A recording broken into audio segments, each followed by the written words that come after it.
Hello, I would like to tell you a little bit about me and how I was raised and what exactly that I'm doing. So, many years ago when I was a child, I was born in Baton Rouge, Louisiana,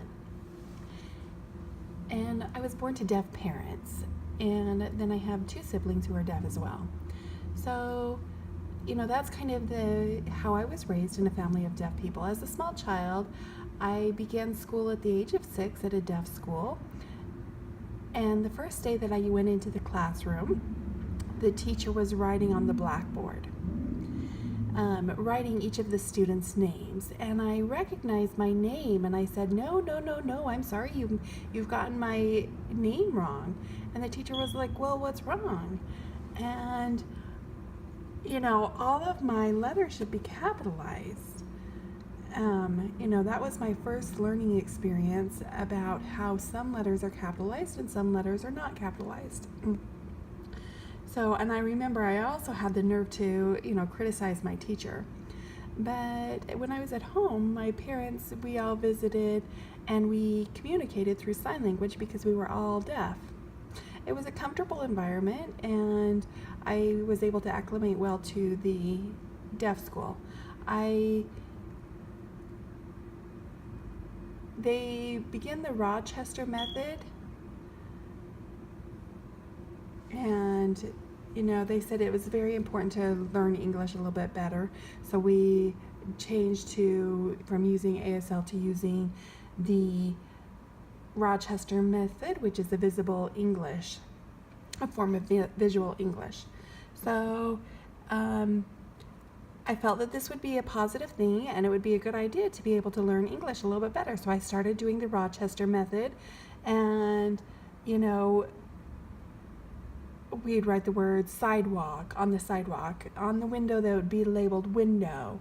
On the door there would be a label for door. And everything was labeled pencil, sharpener. Every single thing throughout campus was labeled. And I thought, oh great, I can just finger spell everything. And then over time I realized that this finger spelling wasn't an easy way to communicate. Plus, when I would go home, I'd be able to visit and talk with my family in ASL, and then when I go back to the deaf school, then I would have to transition back into the Rochester method. And, it was very difficult. But here's a funny story of what had happened. So first of all, I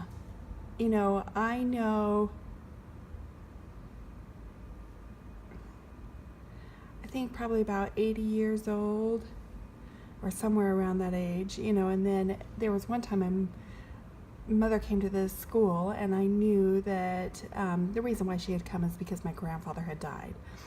So the principal had said, MJ, it's time for you to come into the office, and it said, please come with me. And so I went into the principal's office, and I sat there with him, and it says, your grandfather, all in the Rochester method, just finger spelled all of it, your grandfather has passed away.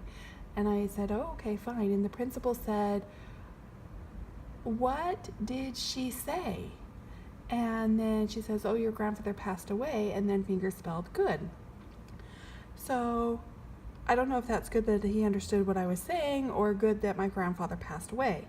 But, in performing, there's a lot of finger spelling that you have to do, and I've performed at Gallaudet University, and we have practice because I was going to be Alice in the play, and so the finger spelling had to be done, and I had to finger spell hat, H-A-A,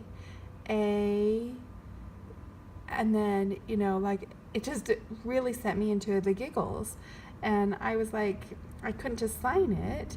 And then when I was a senior, I was in a play again, and at that time, that was back in 1969, there was a very popular TV program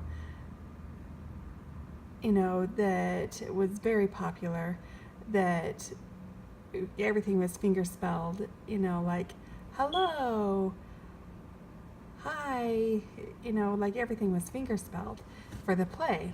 And I remember at the last day of